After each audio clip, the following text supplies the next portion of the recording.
What's up, buddy? What's up? How are you doing? How was your week? Oh man, it was all right. It was all right. I'm glad we're here together. I'm loving this podcast thing. We're getting better at it. Yeah, getting better at it. We got good gear. We got good material, good things to talk about this week. I'm real excited to get this off the ground and keep it moving. So, Absolutely. I've gotten some good feedback from some friends that are listening, and even some good constructive criticism that we definitely need. But it's all good, man. It's all good. How was your week? What'd you do this week? Busy, super busy week. Super busy, both emotionally and physically. Tuesday was October 1st. We were all over the place. Got to go to the sunrise devotional. My friend Joe Robbins was actually speaking. He was, got a lot of national coverage, and then, a lot of different things we got to do. Unbeknownst to a lot of people, is National Night Out for the police force. We actually had a booth there. We got to do snow cones, Nice. a lot of swag giveaways. It was windy as all get out. And we also had a luncheon for the Robbins family, and that was fun. Played some cornhole, got the drone out, What else we've got? Just, dude, a ton. We had our volleyball season started this week. We talked earlier about coaching and kids, and my team on Monday had a doubleheader, and win, lose, or draw, the energy that my team was putting off was just radioactive. It was awesome. Nice. So, some solemn events this week too, Did you hear about that Henderson firefighter? I did. I read the article online about it, and it definitely breaks the heart, man. The toughest thing about that kind of an event was, there's illnesses out there, and there's illnesses that you can see on people. You can even look at them and tell them that you could tell that they're not right, but depression and that kind of anxiety and mental type battles that people face, it's so well hidden. You can hide it behind a smile. You can hide it behind an action. And some of these people, and I don't know if this individual fits into this category, but I know that people that have faced this their whole life and never and got really good at hiding it, really good, and you just never know what's going on until a horrible thing happens, and it shocks everyone, and it's very tragic, and it's kind of it's really tough if they're not willing to open up and get the help. They may not receive the help. Yeah, that's really sad. We had a lot of good things happen this week as well. Beginning of the month, got a lot of things going on. Interest rates dropped earlier today. A lot of good things going on. People are moving and starting to understand, how to better manage their money. Everything, people are starting to wake up. Consumer confidence is all over the place based off of politics and economics, but statistically speaking, jobs are still maintaining their level, which is good for me in real estate. So, okay, so got a question. Okay. Being not in the real estate business, how does interest? I mean, I understand that you have an interest rate. You borrow money, and your interest rate goes up and down.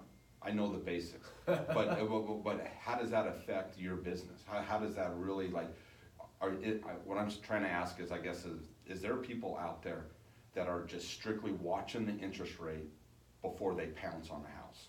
Not necessarily pounce on a house, but I've got 2 files in escrow right now, and both of them, we took a gamble this week. So even though we are under contract and we need to get this done in 30 to 45 days, the interest rate actually bumped up last week. And so instead of having a payment of $1,300, it's actually about $1,250. The interest rate lowered this morning, almost 0.5%, and that brings that payment from $1,250 down to $1,200. Oh, Okay. And so we So locked. it's good on those people. On those people. If we had locked in last Friday, or even last Thursday, They would have missed out. they would have missed out. Got it. Okay, I understand. Well, when you're, so like, one of the files is they're planning, one of the spouses is retired, the other spouse is planning on retired, you know, moving towards a fixed income, you know, dollars and cents, you're watching the pennies. Oh, yeah, for sure. And, I mean, it's good to watch pennies anyways, even if you're not on a fixed income, because those pennies start to add up. And so, but yeah, so as far as pouncing, you know, and no one knows what's gonna happen, but historically speaking, right now, when we're at an all-time low again in interest rates, that means they usually have to go somewhere, and that's usually up, so. Yeah, it's, so, is this a buyer's market or a seller's market? Seller's market. For There's- sure. For sure. So, you know, we got a phone call today, and I took the phone call, and he's like, I'm renting, I've been looking, this is what I'm looking for. And he's like, most of the stuff out there is junk. He's like, I'm really looking for something that's move-in ready. And it's just not, move-in ready is just not as common as it once was. And so people are like, well, I got this house in a great location, you're just gonna have to eat it. You're gonna have to come in and fix it. I closed on a house yesterday, and we're ripping all the flooring out today. I Wow. literally have people over there, ripping flooring out today, in preparation, and then following that, they're gonna paint it, so it'll be completely new when they walk in, so. Wow, that seems like a lot. So, another question. Do you have a lot of out-of-state customers? People that are coming in from California, Utah, somewhere else? I would say it's all over the board. Like my book of business, I've been in business for 17 years. So a lot of my book of business is here local. But on the flip side is, you know, we still get a lot of clients who are relocating here, you know, Mhm. for either tax purposes or moving closer to family or, you know, job opportunities. And it's a whole myriad of mixture of those. Well, I was wondering that, cause I feel like the town is like, I'm born and raised here, my whole life been right here. And I feel like the town is on the verge of like exploding in a good way, in a good way. You got the sports coming, it just seems like there's a lot of excitement this time of year. Well, just you look know, at the sports. So the Aces went to the playoffs.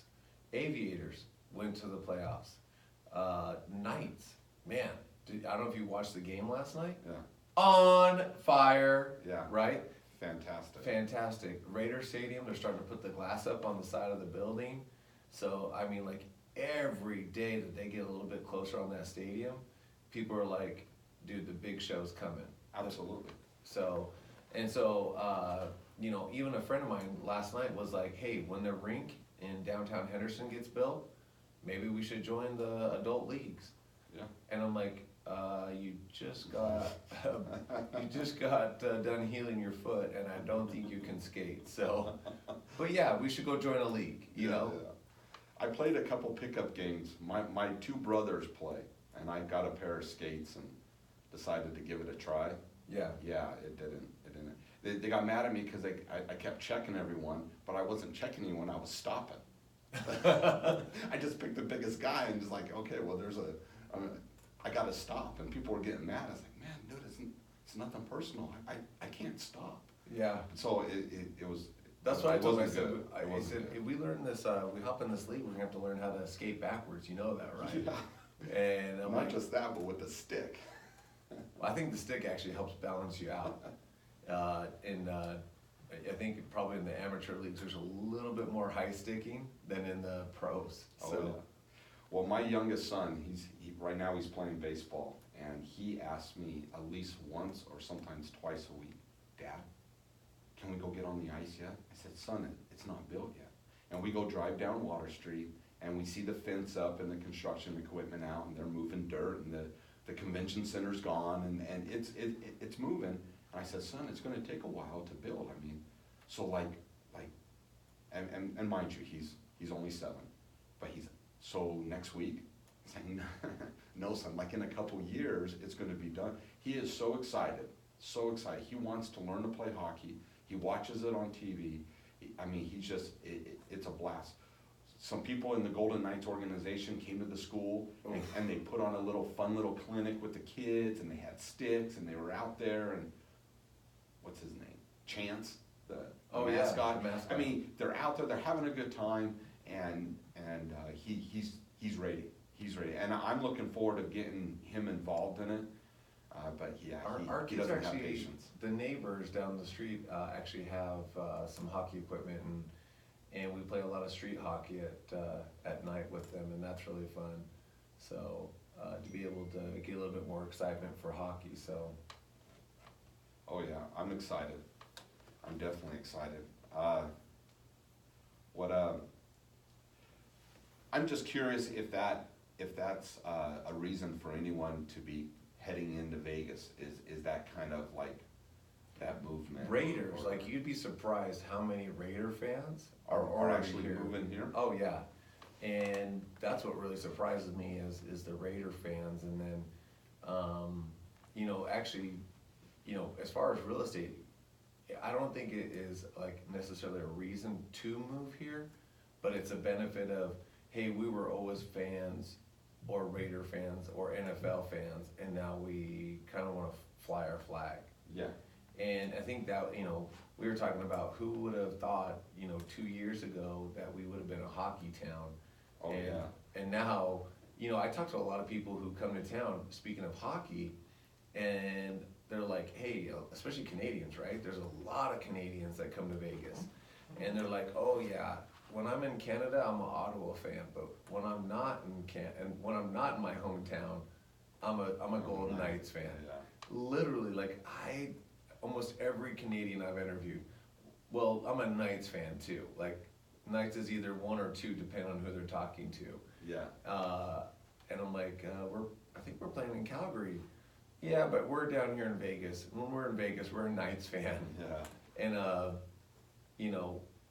like our correspondent Steven, he'll tell you, like you can go buy, like 4 tickets in any of the other local, not local, but close by stadiums, Anaheim, Phoenix, LA,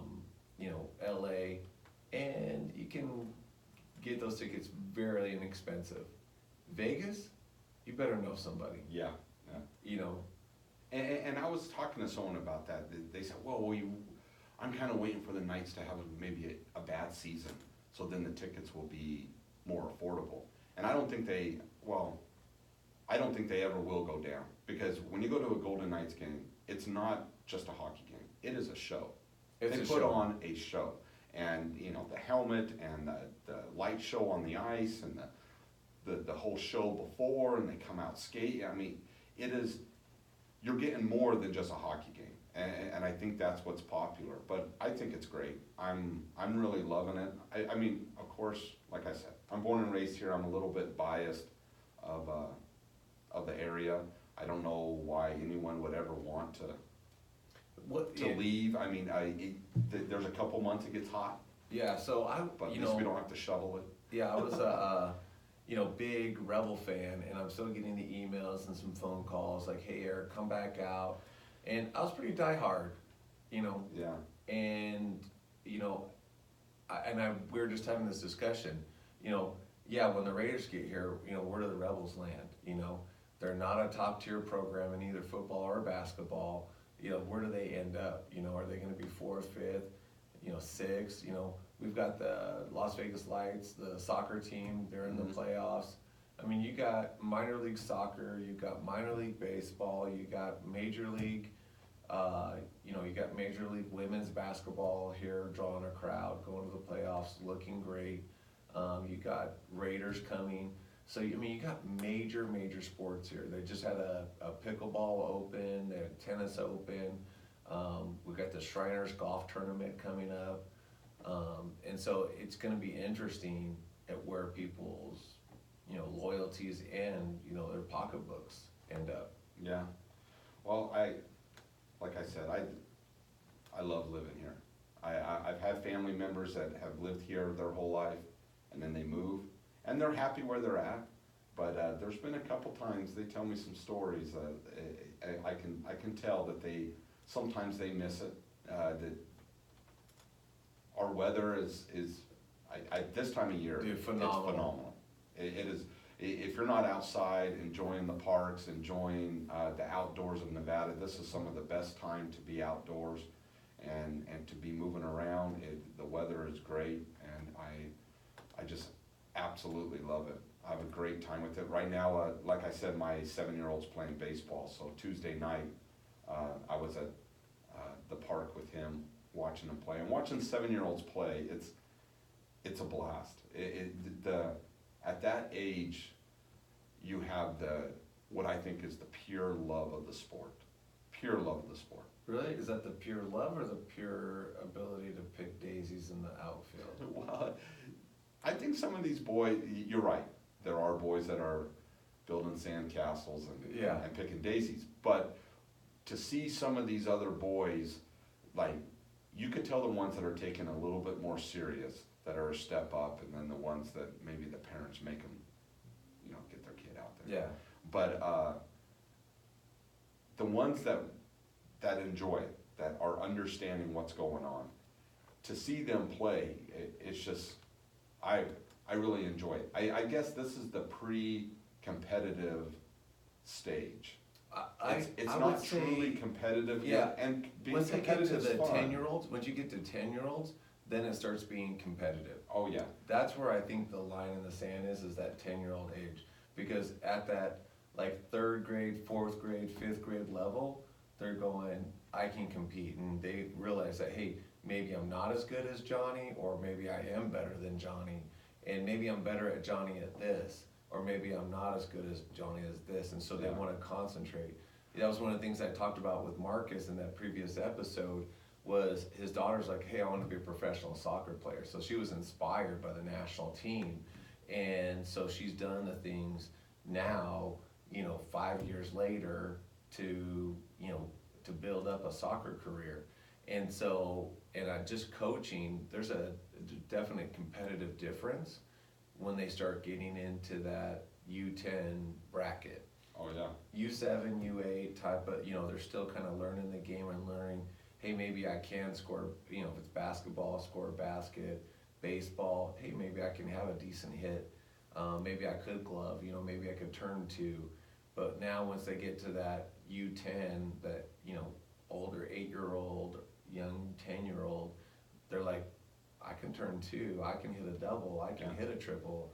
And there's that competitive spirits get out there, so. I also think at that age is the age where the kids come from, okay, they kind of start figuring out what they really want. Like any time before that, it's the parents signing them up without even, no questions. Like, hey, you're gonna go play football, you're gonna play baseball, you're gonna go out and do something. Around 10 and 11, the kids figuring out, like, you know what, for some kids, I have some kids that, sports isn't for me, I don't really wanna do it. And I have some kids who pick a route and they excel at something. So that's where you get the age of kids that, like you just said about Marcus's daughter. Boom, they want to do this. This is what they want to do. And they start figuring that out about that age. And that's what makes it fun, where that competitive edge starts coming in the games, is when they start figuring that out. And you get kids out there who really, really want to be out there. Before that, some of the kids may want to be out there, but some of the kids are just doing what their parents are telling them to do. And so it's a lot of fun. And it's fun for me and my kids. It's a blast to watch them kind of figure out who they are.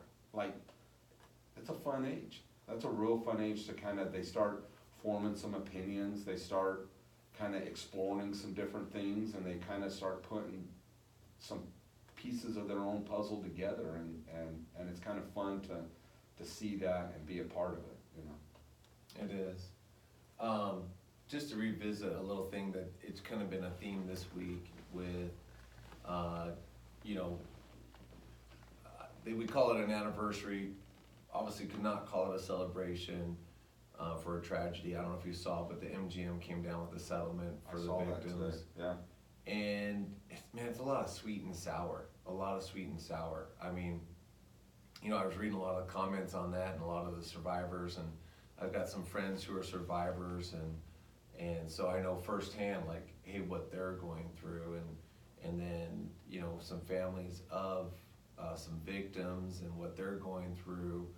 And I just wanted to talk real quick, and you and I talked about it before the show, was, you know, how do we as men and as husbands, we talked a little bit about, you know, Robbie Pettingill and, you know, the tragedy that happened there. He was a first responder at October 1st. Is how do we deal with that as a husband and father? Like, how do we deal with that emotional trauma? And I mean, I have a friend and he's got PTSD from, he served in Iraq, and man, it's grueling. I know he puts on a pretty face for me and some other friends, and we try to check on him all the time.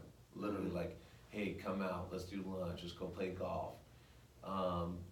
And you know, I feel like I'm inept, to be honest with you, to kind of help. I feel like all I can do is just be myself. Like, I'm Eric, and I'll love you for who you are no matter what, win, lose, or draw. And then if you need something, if you're in the trenches, I'm in the trench with you. But as far as like, man, what to do or how to deal with that sometimes, I feel like as guys we're, you know, conditioned to man up, you know, and put the shields up and bury it a little bit. I think that's the biggest thing is, as men, maybe we put on some different masks, or maybe a better thing is, like, we put on different hats, and we kind of camouflage maybe some of the things that that maybe we should be sharing with at least some of our loved ones, and trying to open up. You know, me personally, I've never been through anything like that, so it's really hard for me, you know, to relate. And you and I both know the Robbins family very well, and I remember that day and going over to his house and visiting with Joe, and I didn't even know what to say. I felt like in my mind I wanted to do something. I wanted to, like, help or do something, but I had no idea what to do. And of course, if you ask, that they're not gonna, they probably don't even know what they really want at that moment. I've read a lot of books, actually, having gone through some other personal stuff, and you don't want to ask someone like, hey, what can I do for you? Because that puts the onus of them trying to figure out, okay, well, how's Adam gonna help me? Yeah. You know, maybe I could fill up the garbage can and he could take the trash out. Good point. But, you know, I'm a jokester, and I make people laugh. And I think I make people laugh to kind of make myself laugh too. Like, I'm easily entertained, and I was just telling a friend, and she's going through a little crisis in her own life, and I said, I probably don't have the right answers. I'm not a very good counselor. Like, I recognize that in life, but I make people, you know, I can make you laugh. You know, I can make a little levity in your life, and I can make people cry too. You know, and so, you know, I've been blessed with those two kind of functions. My son, when he was telling all about dad in school, he put this like sheet of like all about your dad, and he put me down as 1,000 pounds, by the way. But he, you know, for color eyes, he put wet eyes, and so it's kind of a little common joke amongst, you know, people who know me close that, you know, I tend to be a little on the wet side. You know, I tend to tear up, and I think that's kind of a release for me. It's like, hey, you know what, it's okay to cry, it's okay to let loose, and I think if you don't, it just bottles up. It you know. And I think that's what I worry most about, is when I don't see other guys, you know, just be yourself, you know, just let, you know, you let your emotions fly. And I think we just, like our previous generations, were like really disposed to like, hey, this is the line you toe, this is the line you toe. Yeah. And then Exactly. by degrees, we're getting a little bit closer, and I don't know. Like I said, I don't know that I'm exactly a good counselor, so I actually try to do, like, here's my story, this is what I felt at this time, you know, and see if that, you know, helps them out, like, hey, this is, you know, this is how I got through, so. Yeah, man, it is tough. I've kind of learned that for me, just being that listener, and sometimes they just want someone to listen and they don't want any advice back. They just want someone to be there. Oh, that's someone good, to soak it up. I someone don't to talk just- that much, so that's perfect for me. It's hard for me because I do like to talk a lot. I actually love the sound of my own voice. Who doesn't, right? So- Oh, this smooth, soothing voice. I know, I love to listen to it as well. That's why I have meetings in the morning where people have to listen to me. They're forced to, right? I hope they enjoy it as much as I do, so. But sometimes I've learned over the years, you know, and you just shut up and listen and kind of nod your head and maybe be a shoulder to cry on at times. And I'm grateful to be there for a few of my friends that have gone through stuff like that have gone through some tough stuff, and they sometimes they would ask questions and I try to answer them the best I can, but but guys definitely have this, masculinity has this persona, like, I don't think the generation before us, you know, really got in touch with kind of their feelings. My dad would tell me stories. My grandfather died when I was 2, and so I don't remember him at all, but he used to tell me stories of the type of guy he was, and he rarely talked about his feelings, or how he felt about this or how he felt about that. And that was that kind of a generation type thing, and they kept it inside. And I think it worked for him. I guess my opinion is I think masculinity has kind of evolved into kind of what it is today, and where it's okay for a guy to kind of open up. He could still be masculine, he could still be a man, he can still do manly things and be a guy, but still also be confident enough to be in touch with his feelings. Now, he may not go running around to every stranger and start crying on them and stuff like that, but I mean, I think he knows where his boundaries are, and knows when it's time to open up or when it's time to kind of be tough. And I think that's a skill set as you mature into a man. Not saying like I am at this moment. I'm still learning, but yeah, I think an event like that, like October 1st, it teaches all of us something. Even though I was not directly affected by it in any way, I learned a lot. And the one thing that I learned was really empathy, you know, I really felt bad for them. I don't know, and this may come out way wrong, but that's me. And if you listen to this podcast and become one of our avid listeners, you're gonna understand that sometimes I just... It's actually sympathy, not empathy. Empathy. Empathy Or is sympathy. Sympathy. That's what I Empathy meant. is when you've actually experienced the same thing, so. But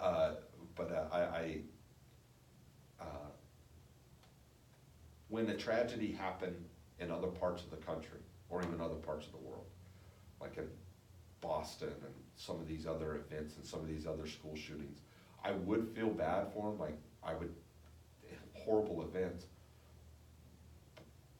but it wasn't home kind of a thing.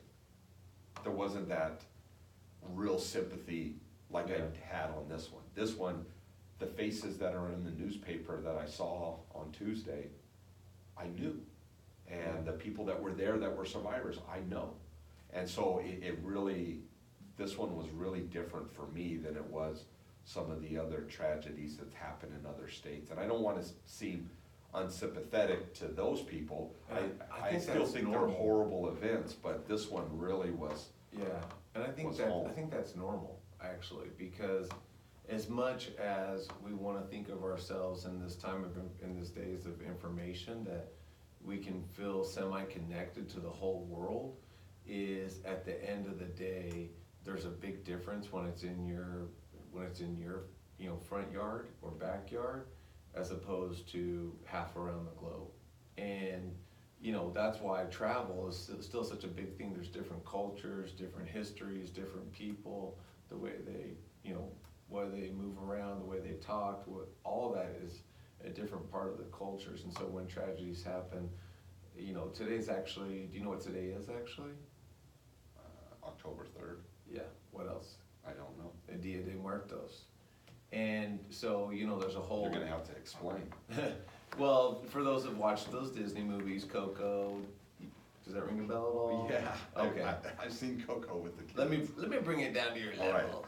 And so Coco is about Bring it the, down. yeah, Dia de Muertos, and how, you know, Latin, specifically, you know, the Spanish, and then transposed onto the Mexican culture, Dia de Muertos, and how do you deal with death, and how do you deal with the afterlife, and how you deal with, you know, how do you deal with, you know, the pain and the grief of missing loved ones. I think is the causation of the Dia de los Muertos. So, and that's what I mean. I mean, like, it's October 3rd, right? A lot of us are still grieving. A lot of us are still trying to understand what, you know, what's moving next, you know.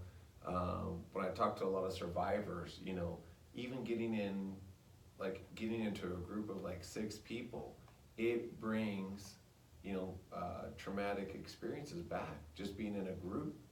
And so seeing how people, you know, have to deal with that the rest of their lives is, you know, once again, my sympathy goes out to them as well. And once again, I don't know how to help, but all I can do is give you a hug, you know, try to make you smile, and, you know, try to celebrate what is good in life, so. Well, and I think that's what we need to do now. We've been talking a lot about some sad stuff. Yeah. We need to liven it up a little bit, you know. And that's something that was our idea of this podcast, was to bring this kind of information, but not just information, but some good stories and fun times, and people can listen to it. Hopefully, it makes them feel good. It makes them feel better, and Yeah, I mean, let's make everyone we feel may better. not change anyone's lives, but Let's make everyone feel better. Don't worry, the Hawks are up 14-13 over the dreaded Rams. Nobody wants to really be a Jared Goff fan anyways, so they're on just now. hoping. They're just hoping. They're like, he can't even throw. When he went down, he made that little video, oh, I'm gonna go down to the high schoolers and impress them. And he misses the throw, can't even hit the kid in stride. You know, I'm like, man, who is he trying to, you know, impress? Or, you mean, when you're an NFL quarterback and can't even hit a high school wide Yeah. receiver in stride, I'm like, oh, that's a little that is embarrassing. hard. That is hard. You're a diehard Hawks fan. That's why, you know, when the Raiders get here, it's gonna be a tough moment. If you're wondering, still, Hawks are still up 21-20. They both scored in the third quarter, just updated. Just trying to give you guys the play-by-play. Obviously, everybody wants the Hawks to win. All right. It's football. What's baseball doing? Oh, let's see. I guess I can look it up also. Yeah, let's see those. You know, hopefully the Dodgers But you know are what we need to representing. do? You know what we need to do is we need to tell the story. I want to tell the story. 2-0. They're up 2-0 versus the Nats in the 6th. So, I've been getting a lot of feedback on from people who've been listening to this podcast, and like I said, they've been hitting me up with constructive criticism, which is great. I love it. In this, if you want to leave a comment on iTunes or any of them, or email us or DM us on Instagram, we have a Staying in Trouble podcast Instagram. Please let us know what we can make better. I mean, we are not professionals at this. So I enjoy it, but one of them was, I guess we left a couple of stories undone. Wow, really? Yeah, I got hit up a couple times on, they wanted to know what was going on with that Mercedes-Benz. Mercedes-Benz. The first episode, I asked you about a Mercedes-Benz parked down the street from your house. Mercedes-Benz. Yeah, Parked down from my. that park right on the corner. Oh, yes. Yeah, and we never really finished of whatever happened to it. Yeah, it got tagged and, They towed it away. They towed it away. Yeah. They towed it away. One guy was asking if there was a dead body in it. I doubt that. Not in Henderson. Henderson's Yeah, a little upper class, a little bit more blue collar. but it's, Yeah, it was weird how it was parked too, cause it was parked across the lanes and whatnot. I think I asked and they just said it got towed, but I didn't get any, back end dirt from one of our, police friends. well, there was no tape around it, so Yeah, I don't think there was any criminal activity. But yeah, the story of when we decided to do this.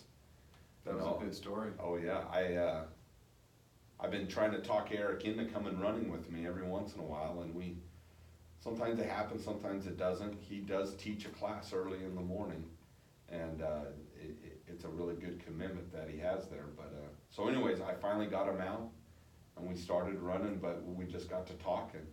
Actually, we were running for the first 2 miles.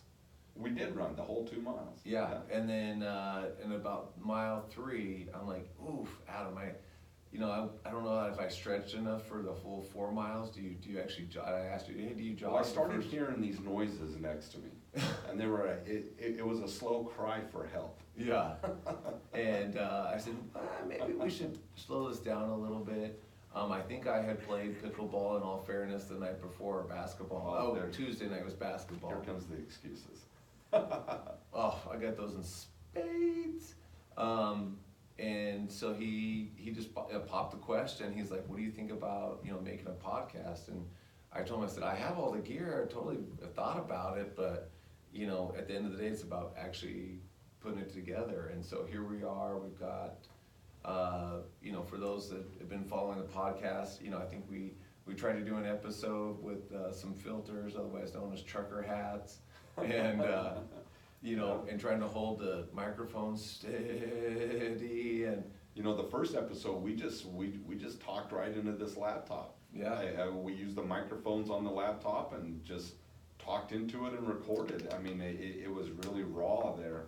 And then now, I think we're getting better. I think podcasting, my personal opinion on podcasting, I think it's kind of like the Netflix of talk radio. You get to listen to what you want to listen to, when you want to listen to. You pause it. You could come back a little bit later, and there's great information on there. I think it's the future of talk radio.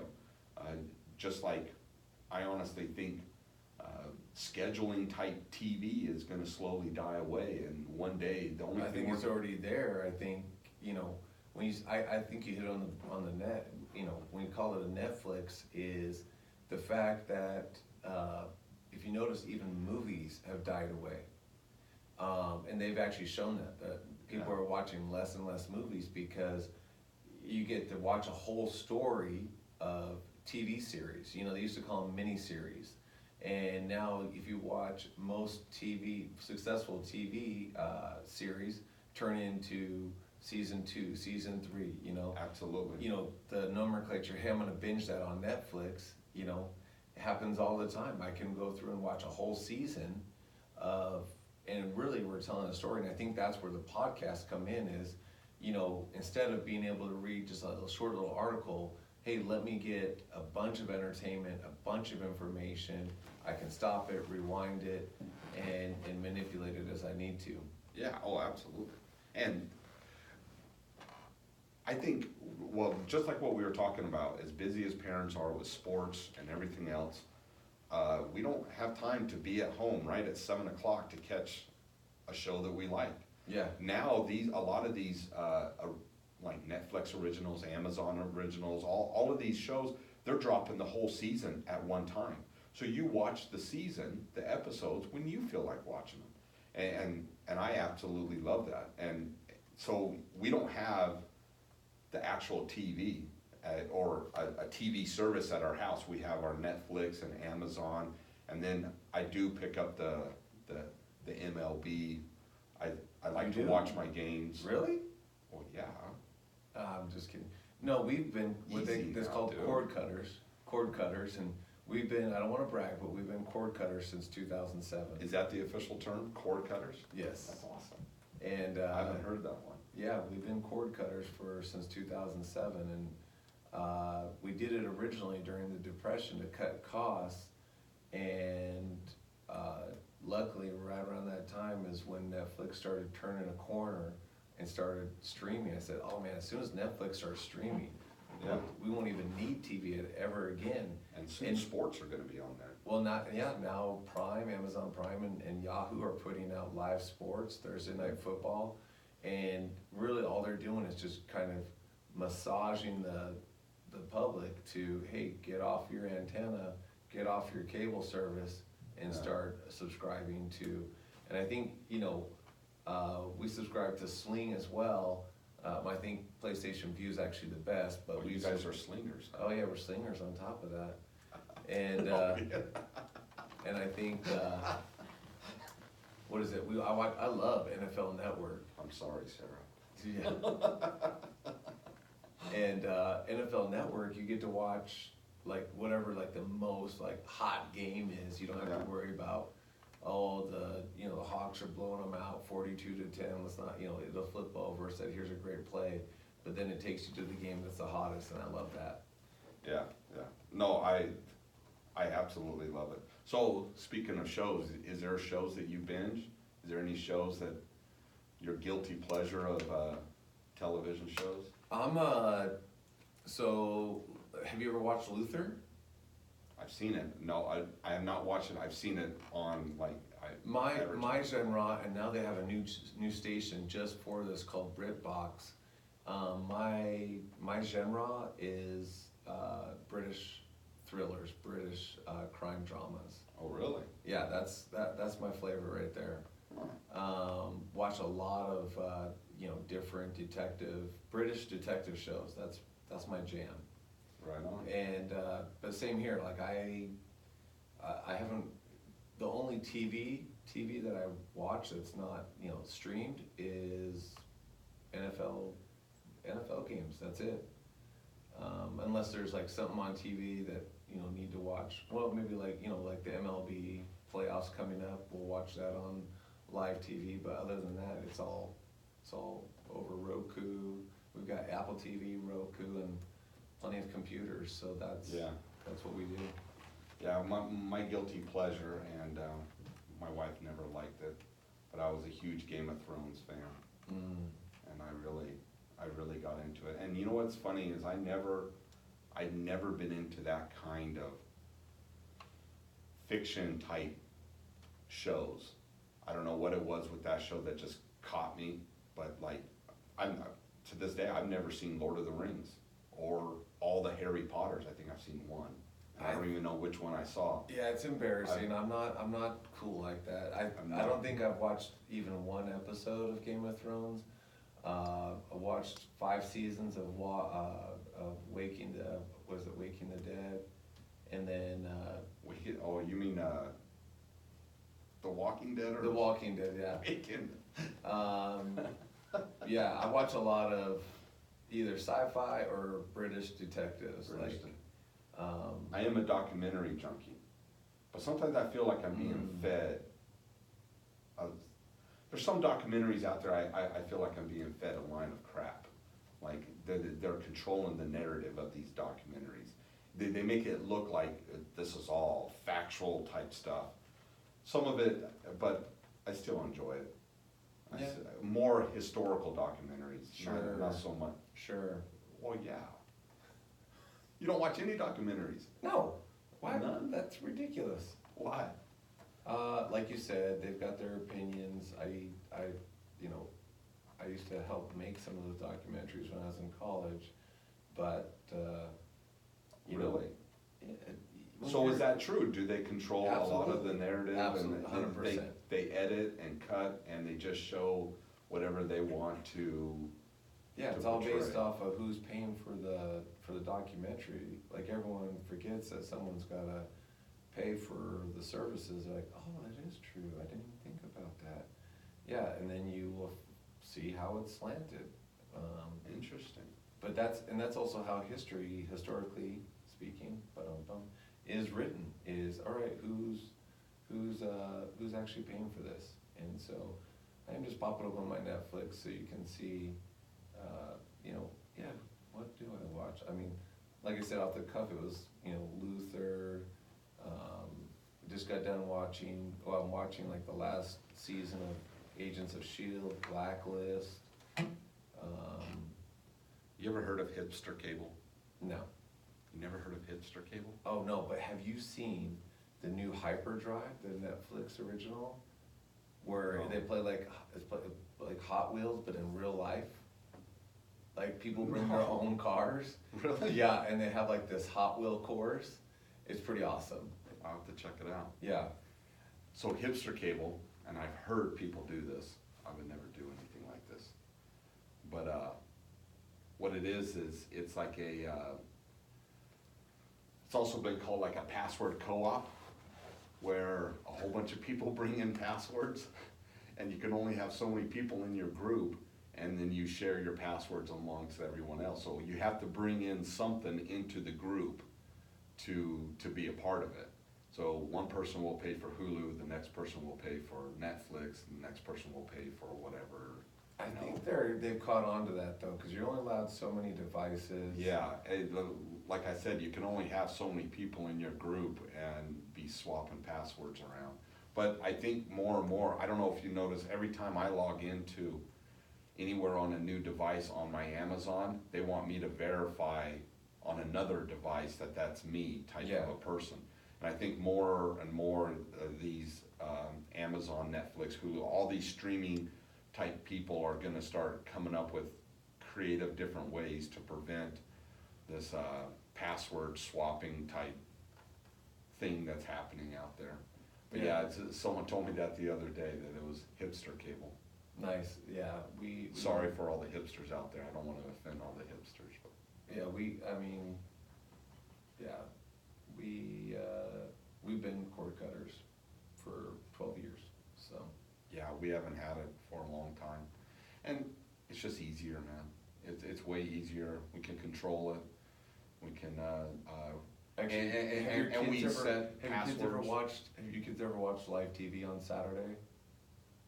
No, I don't think they have. That's an experience. Not like when we were kids. It's an experience to watch. You should watch your kids watching live TV. With commercials. With commercials. Oh, man. Trips them out. It is like, so those commercials, they come away, it's like, almost like a sugar high.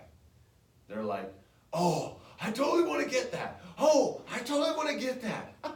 And I'm like, Everything that's advertised. yes, everything that's advertised. And I'm like, turn the channel, let's put this back on Netflix. Let's Yeah, get, right. calm down, let's get Yeah. back to some Ninjago. Maybe they'll watch, maybe they watch real TV if they're ever at a hotel. Like, you know, cause hotel will have Oh, cable. what does your family watch at hotels? Just whatever's on. Do you wanna guess what my family watches? I have no idea. So, my family likes to binge watch HGTV Really? when we're on vacation, yeah. We did a staycation a little while ago. We stayed a half a week at Green Valley Ranch, right here in town. Took the Nice. kids, checked in, swam, pretending like we were On vacation. on vacation. I even got to the point where when I would meet new people around Green Valley Ranch, every time I would come up with a new name, a new profession. Nice. It's Well- not really nice, it's totally lying to people, but It is. it was fun because Well, Adam, what Because- do I do for a living? what do you do for a living? Yeah. You're in real estate. Don't you find it funny that my family loves to binge watch HGTV when we're on vacation? Okay, now I put it together. Okay. Like, That is literally, funny. like, the kids are like, oh, man, look at that house before and after. I'm like, kids, you do realize, like, this is what your dad does, like, for Every a living, day. like, every day. Yeah. And they're like, oh, I know, but look at this. And I'm like, yeah, when your dad's flipping a house? Yeah, it looks just like that. Yeah. I'll make sure to bring a camera with me next time, you know? Yeah, And they're like, that's really? funny. And I'm like, yeah. Or, oh yeah, did you know your dad closed on 3 homes this week? Yeah. And guess what? We helped him, you know, paint, carpet, make it all look new, before and after. That's what dad does every day. Wow.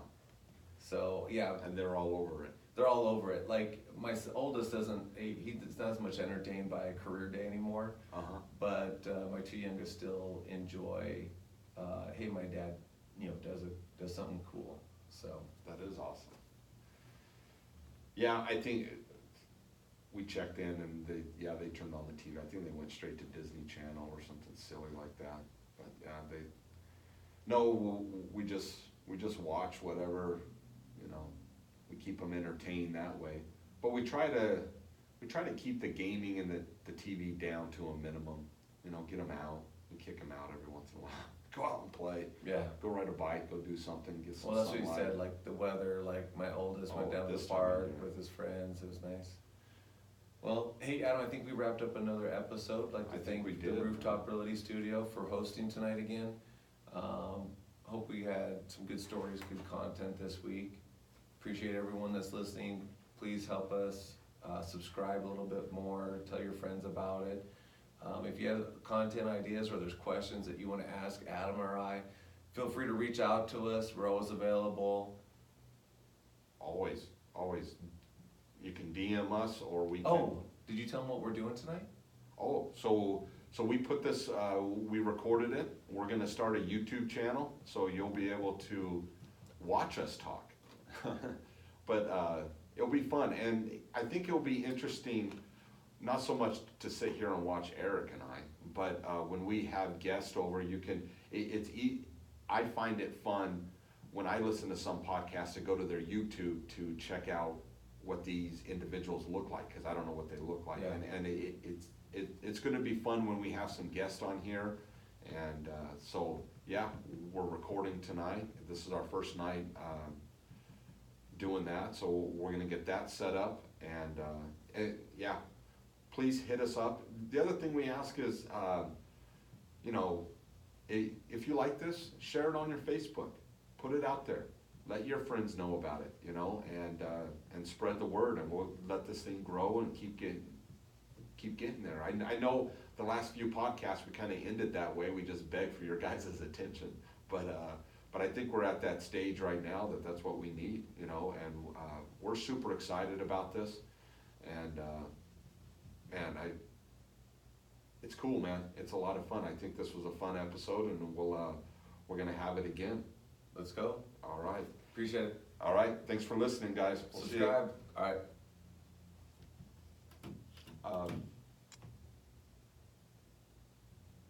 That's good. Just leave it up. Try to get another episode tomorrow. See if you can get your buddy here sometime. You want to do one tomorrow? If you can. So, I'll try to get another I have buddy a here. baseball game. How late is too late for you? Like, I don't know. I go to bed late and wake up early in life, in general. but I'm talking about, yeah, hit that.